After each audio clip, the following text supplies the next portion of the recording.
Bien, hola a todos.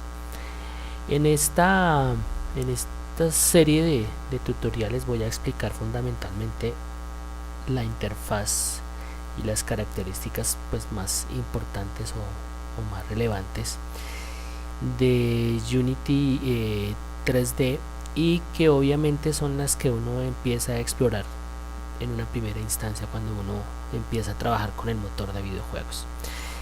Pues primero que todo vamos a buscar a través de nuestro navegador precisamente el motor. Esto en el caso de simplemente tener que realizar un ejercicio desde cero, que sería instalar el software en nuestro equipo. Entonces, siempre que se nos abre la página de Unity, pues nos muestra en una primera instancia lo que en el momento es la última versión. Por ejemplo, en este caso es la 2017.1. De hecho ya está en la 17.11.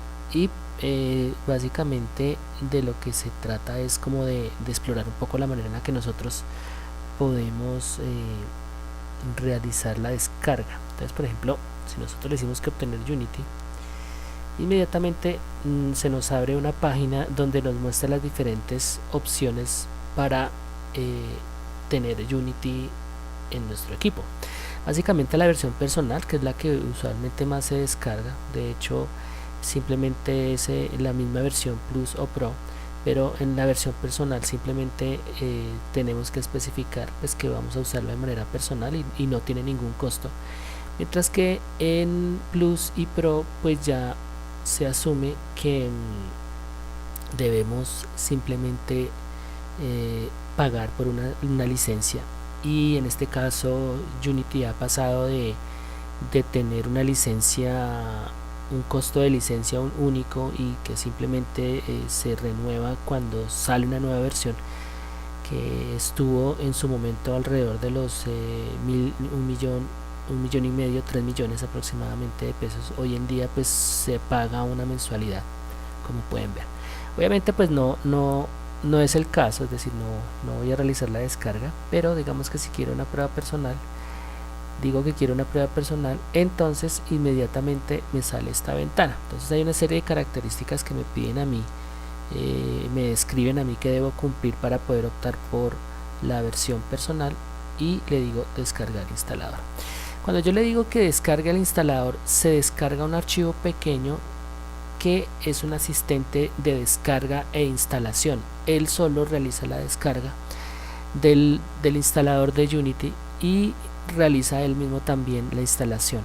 En cierta forma el inconveniente es que el instalador se guarda en una carpeta temporal y una vez se ha instalado pues desaparece del equipo. Entonces pues aquí yo le voy a decir cancelar y podemos tener una opción un poco más cómoda, que en este caso voy a devolverme un poco y voy a ir hacia la parte de abajo de la ventana y voy a darle clic en versiones anteriores de Unity. En esta página de versiones anteriores de Unity aparecen todas las versiones que se han creado de Unity y que son susceptibles de descargarse, bien sea el asistente del instalador o el editor como tal. Entonces aquí tenemos las últimas versiones 2017 1.1 y 1.0, las versiones 5, las versiones 4 y las versiones 3. Entonces en este momento Unity está en la versión Unity 2017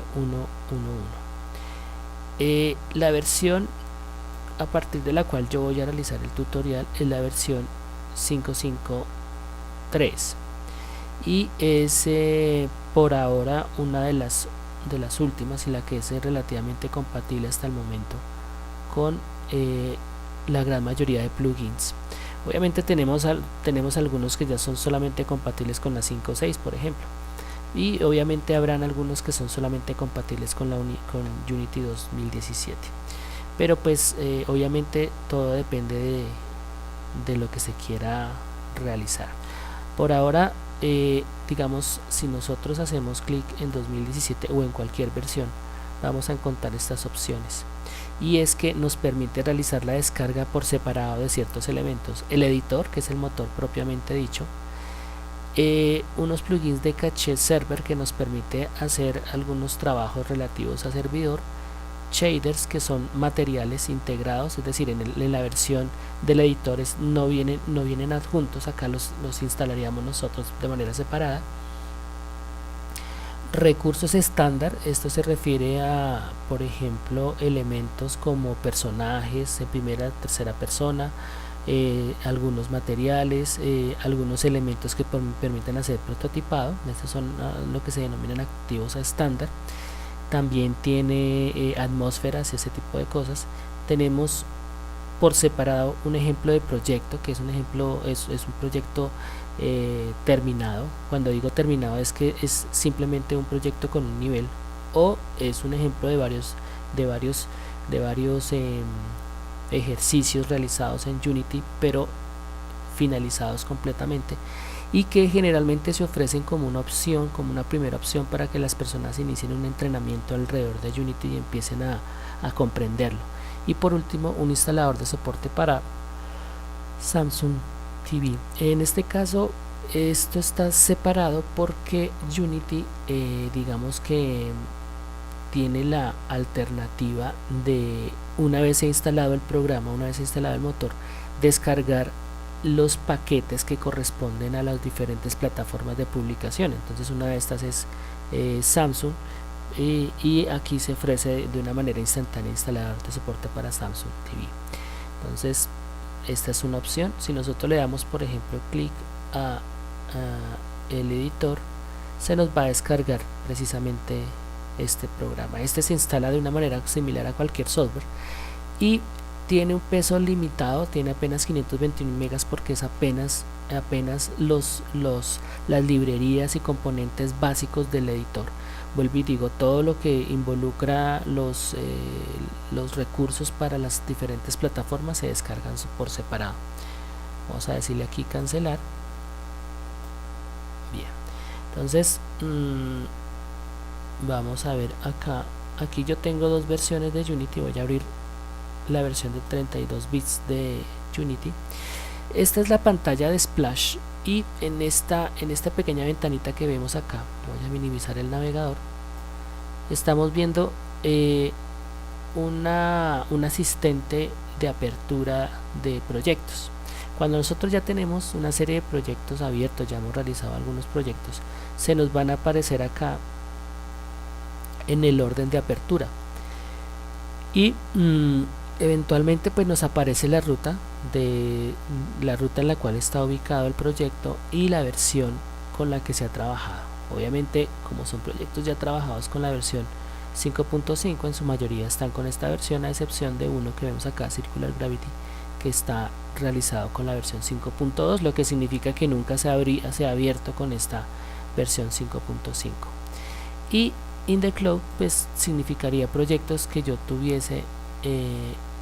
estuviese trabajando en la nube propia de Unity 3D. Entonces en disco tengo Taller Vuforia 64X. Entonces si nosotros digamos queremos ver algunos tutoriales o algún material relativo a Unity, pues esto ya es material propio de internet, de Unity, que nos habla un poco de Unity. Y obviamente pues nos plantea las generalidades del software, de las bibliotecas, como nosotros podemos encontrar ciertos recursos y ciertas cosas a través de la red, y obviamente a través del portal propio de Unity. En este caso pues yo voy a crear un proyecto nuevo, y este proyecto nuevo va a ser creado con el objetivo. Vamos a darle clic acá, vamos a buscar acá, vamos a crear aquí un proyecto nuevo, vamos a dejarlo acá y simplemente le vamos a poner acá un nombre diferente. Se va a llamar Interfaz Unity. Vamos a ponerle uno, aunque si vamos a dejar acá un proyecto, vamos a dejarlo en una carpeta general que vamos a llamar tutoriales Unity, y en este primer tutorial de Unity pues seleccionamos esa carpeta y decimos que el primer proyecto se va a llamar Interfaz Unity. le decimos crear proyecto.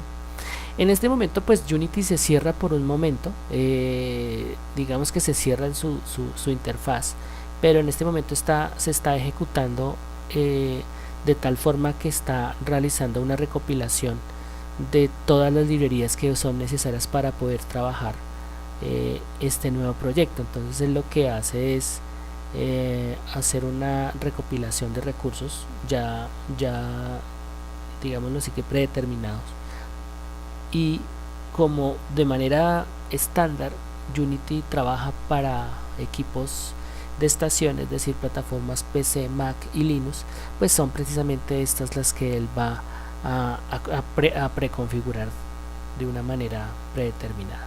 Aquí tenemos nuestra interfaz de Unity. Y antes de entrar a ver la interfaz de Unity, vamos a ver un aspecto importante de los proyectos que se desarrollan en Unity y que tiene que ver con la manera como se visualiza o se puede llegar a ver un proyecto de Unity. Entonces en esta parte en esta ventana que vemos acá, que es del Explorer, vamos a buscar nuestra carpeta. Yo usualmente pues divido los discos duros según lo que necesite. En este caso voy a buscar mi carpeta de proyecto, está acá. Bien, esta es la carpeta que nosotros creamos grande, tutoriales Unity, y aquí una carpeta de proyecto que se llama interfaz Unity. Aquí vemos varias carpetas, 4 carpetas básicas que Unity ha creado una vez se define el proyecto. Estas carpetas son assets, que son precisamente la carpeta que correspondería a esta que vemos acá, assets. Todo lo que nosotros creemos acá pues va a verse tanto en Unity como acá. Aquí por ejemplo yo voy a crear una carpeta, lo voy a hacer directamente en el Explorer. Voy a decir que se llame, digamos que carpeta 1, le doy enter, y cuando regreso a Unity se actualiza y me muestra esa carpeta 1. Ahora si hago lo mismo pero desde Unity, digamos que yo digo que carpeta 2, entonces igual me va a aparecer me va a aparecer en el Explorer de Windows una carpeta 2. Cuando se crean carpetas, se crean recursos, cualquier elemento que esté presente en una carpeta de proyecto, se crea un archivo denominado carpeta 1, o en este caso el nombre del archivo .meta, y es una base de datos que tiene Unity, que maneja Unity, que le permite hacer un refresco o hacer una actualización mucho más rápida de cuáles son los componentes que están presentes en la carpeta de proyecto, y también una recopilación de qué modificaciones, qué cambios se han venido haciendo. Es una manera como de organizar los recursos de una manera un poco más organizada. Digamos que nosotros tenemos acá una carpeta. Cualquier elemento que nosotros queramos añadir o crear, podemos hacerle clic en este espacio con el botón derecho del mouse y podemos empezar a generar nuevos esquemas. Por ahora pues voy a borrar estas carpetas,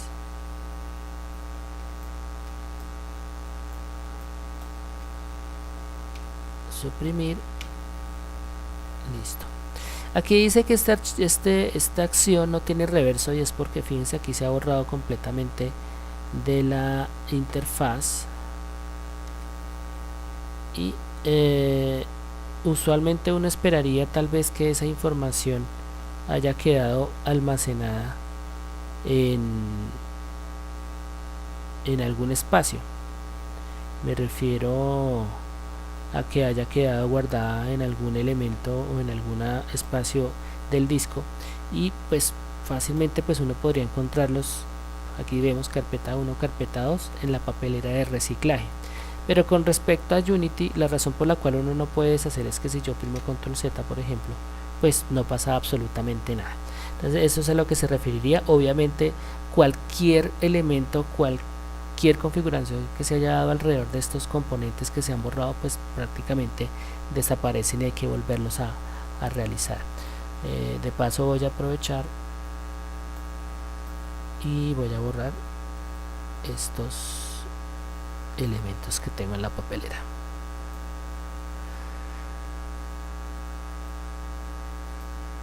Bien, entonces aquí voy a empezar a explicar un poco, ya entrar en materia con respecto a la interfaz de Unity. La interfaz de Unity y en general el software, la aplicación se ha diseñado para poderse trabajar en equipos integrales de desarrollo.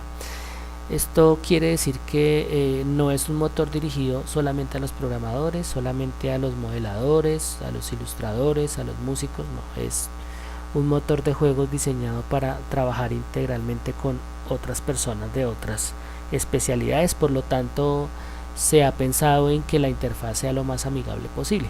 Entonces vamos a ver las secciones principales que tiene. Unity tiene una barra de menús que está compuesta por esta serie de menús que vemos acá.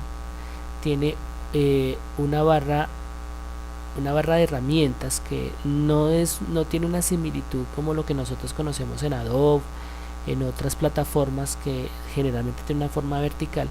En este caso la barra de herramientas es más bien limitada, no tiene muchos componentes y básicamente tenemos unos elementos que son estos primeros 5 iconos que nos permite interactuar. Si yo hago clic en la manito, pues básicamente puedo mover el universo. Si hago clic con esto, nos permite manipular la posición de las cosas. Esto nos permitiría rotar, esto nos permitiría agrandar. En este caso pues no tenemos nada que agrande, y en este caso ver algunas características. Vamos a crear acá un objeto 3D para que se vea un poco más clara esta idea. Aquí por ejemplo, fíjense, tengo esta opción, entonces tengo esta opción elegida de escala que no lo hace proporcional.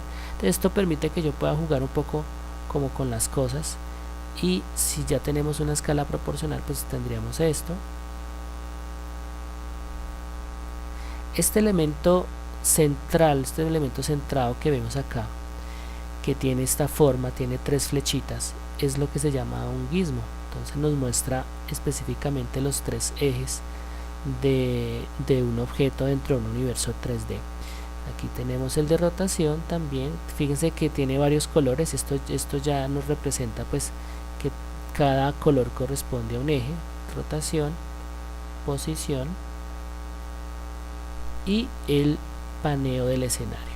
Bien, eso en primera instancia. Tenemos también una opción que es la siguiente, voy a escoger esta, se llama pivote. Entonces el pivote o centro se referiría más o menos a lo siguiente. Digamos que yo tengo este cubo, voy a borrarlo, voy a ingresar otro objeto, otro cubo acá, control D y pongo esto. Digamos que tengo este cubo, lo voy a poner aquí adentro para que parezca como un solo objeto. Entonces, para Unity, pivote y centro son distintos. El pivote es el eje a partir del cual yo puedo hacer operaciones, como por ejemplo rotar. Si yo le digo que rote, fíjense que escoge el centro de este objeto porque es el que está de primeritas acá y me rota a partir de ahí. Ese es el pivote, es el eje a partir del cual yo puedo realizar operaciones físicas. Y el centro se referiría al centro geométrico total del objeto o del conjunto de objetos que yo tenga en este momento en el escenario. Obviamente, como solamente tengo sólidos básicos de Unity, no puedo hacer variaciones físicas de su centro o su pivote, pero digamos que aquí ejemplifica un poco más simple esto. Tenemos también una posibilidad, esto lo voy a rotar acá un poquitico, voy a rotar esto un 3, listo. Aquí me dice, por ejemplo, la posición. Fíjense que aquí la localización está trabajado en local, aquí dice local, es decir, me está mostrando las variaciones de los ejes de coordenadas a partir del propio objeto, ¿sí? Si yo le digo global, él ya trabaja de manera independiente, el gizmo me lo muestra independiente de los objetos y sus variaciones, sino que lo que tiene en cuenta es el universo. Entonces, si yo rotase, aquí voy a oprimir la tecla Alt, botón izquierdo del mouse, fíjense que el gizmo se mueve con el universo. Obviamente yo no estoy moviendo el universo, yo lo que estoy moviendo es la visualización del universo. Entonces digamos que eso es bien interesante por ese lado. tenemos acá una opción, son 3 botones. Si estos son para trabajar aspectos físicos de mover, rotación, escala, cuál va a ser si va a ser centro o así, si vamos a trabajar en función del centro del pivote, si las coordenadas se van a mostrar en términos globales o de locales, pues digamos que este es un primer componente de la caja de herramientas. Un segundo componente de la caja de herramientas es este elemento, estos 3 iconos que son los que nos permiten ya interactuar con la aplicación que estamos haciendo. Si damos clic al primer botón, lo que estaríamos haciendo es darle play al juego, y en este caso se va a tardar un poquito porque es la primera vez que se trabaja. Entonces aquí lo que nosotros estamos viendo es una visualización previa de cómo se vería al inicio del juego desde la cámara, obviamente, y específicamente desde la posición en la que está esta cámara. Si aquí estuviera sucediendo algo, pues podemos, por ejemplo, si se está moviendo algo, le podemos dar stop. Se sigue reproduciendo, pero por ejemplo en este caso yo puedo mover este cubo acá, quito el stop y se ve el cambio que yo he realizado. Entonces en tiempo real puedo hacer cambios en el motor de lo que yo quiera. Y en este caso, esto que estamos viendo acá es un botón que nos permite ir frame a frame, es decir, y en esto de pronto es importante ser claros, es que los videojuegos, al igual que las películas, se reproducen o empiezan a trabajar bajo el esquema de frame por segundo o cuadro por segundo. Entonces lo normal es que un videojuego cuando se está ejecutando en tiempo real se ejecute a 60 frames por segundo. Esto es como lo normal, pero pues digamos que por la capacidad de máquina y otras circunstancias un videojuego se puede ejecutar a 30 frames por segundo. Entonces aquí tenemos, por ejemplo, una opción. Vamos a decirle aquí que nos muestre estadísticas. Vamos a darle play otra vez y aquí vamos a ver nosotros precisamente, miren, tenemos 69, 70, 70 y algo frames por segundo. Entonces esto es información relevante que nos estaría mostrando con respecto al comportamiento del juego. Si tuviéramos algo súper pesado, algo que se está manejando muy pesado, pues obviamente ya no va a ser igual. Si damos stop, fíjense que se para toda la ejecución del juego. Aquí ya no pasa absolutamente nada, no se está procesando nada. Entonces se para en un momento determinado. Si yo me muevo, fíjense, aquí ya empieza a cambiar una información relevante, ¿sí? Y es que estoy moviéndome frame por frame. Entonces, dependiendo de lo que esté sucediendo, pues uno puede darse cuenta de ciertas cosas. Bien, vamos a darle stop. Volvamos acá y tenemos en el extremo de la caja de herramientas estas otras opciones. Digamos que este es un plugin Colab que nos permitirían a nosotros trabajar en una conexión. En el caso que nosotros, por ejemplo, estemos, como vimos en la ventana de Splash, tengamos información que esté en la nube, tengamos proyectos que estén en la nube, entonces a través de esta opción nosotros nos podríamos conectar a partir de una cuenta de usuario. Esta es específicamente el servicio de hospedaje. En este momento pues yo estoy trabajando offline, entonces no se vería nada.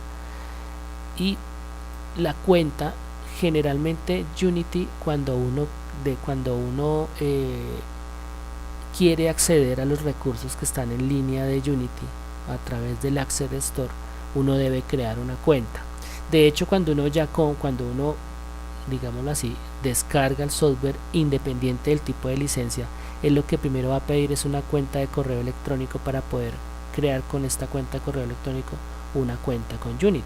Entonces, a partir de este correo electrónico es que se establece todo lo referente al licenciamiento.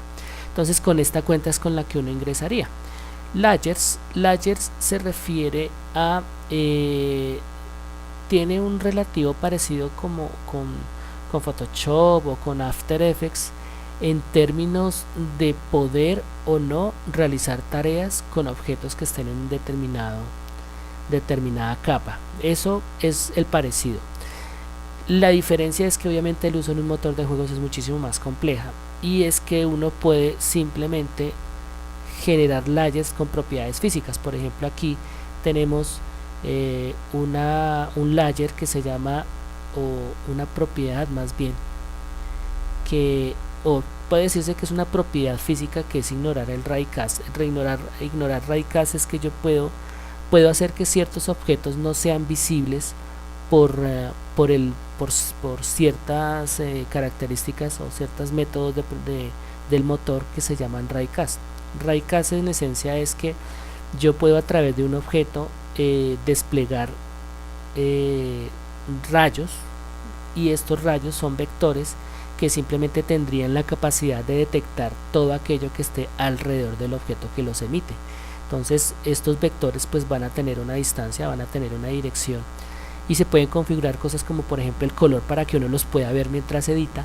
Entonces esta capa de ignorar RaiCast significaría que los objetos que estén en esta capa son objetos que van a ser ignorados y no van a ser detectados a partir de esta propiedad. Podemos decir que por ejemplo que todos los objetos tengan un efecto especial de transparencia. Podemos poner objetos en una capa que se llama UI o interfaz de usuario. En fin, realmente uno puede editar las capas, crear tantas capas como sea posible. Por ejemplo, aquí puedo crear varias capas y poner los objetos en diferentes capas. Por ejemplo, puedo crear una capa que se llame enemigos para poder hacer acciones relativas a ese layer. Todo lo que yo haga afecte al layer enemigos, pues obviamente va a afectar a los enemigos. Entonces es una opción bastante interesante. Los tags, aprovechemos ya que estamos acá en los tags. Los tags son nombres que yo le pongo a los objetos, y digamos que a diferencia de los layers pueden contener diferentes objetos. En cambio los tags preferiblemente es que los tenga o bien un solo objeto o bien una categoría específica de objetos. Por ejemplo, yo podría tener que todos mis enemigos tengan un tag que se llame enemigos, para que en el caso que yo dispare una determinada arma, por ejemplo, entonces yo configure de tal manera que solamente a los objetos con ese tag los afecte de una u otra manera. Eso es como lo importante. Aquí tenemos layout. Layout se refiere a la manera como puedo configurar visualmente la interfaz de usuario. Por ejemplo, por default es como la tenemos en este momento. Si yo le digo white, pues nos va a configurar de esta manera. Si yo le digo que me lo muestre 2×3, entonces sería de esta forma. Si yo le digo otra vez por default, pues ok. Entonces una manera interesante. Entonces yo tengo aquí por ejemplo mi ventana de Access Store, aquí tengo Game. Voy a hacer lo siguiente. Aquí simplemente cojo desde el título de la ventana de la pestaña, arrastro. Aquí está flotante. Si yo suelto, la ventana está flotante. Eso es una manera también interesante de trabajar. Pero si yo quiero trabajar un poco más cómodo, por ejemplo aquí yo la voy a poner a un rincón, entonces queda separado escena de game, ¿sí? Entonces si yo quiero, por ejemplo, aquí supuestamente está por default, vamos a salvar el layout, entonces lo vamos a llamar digamos que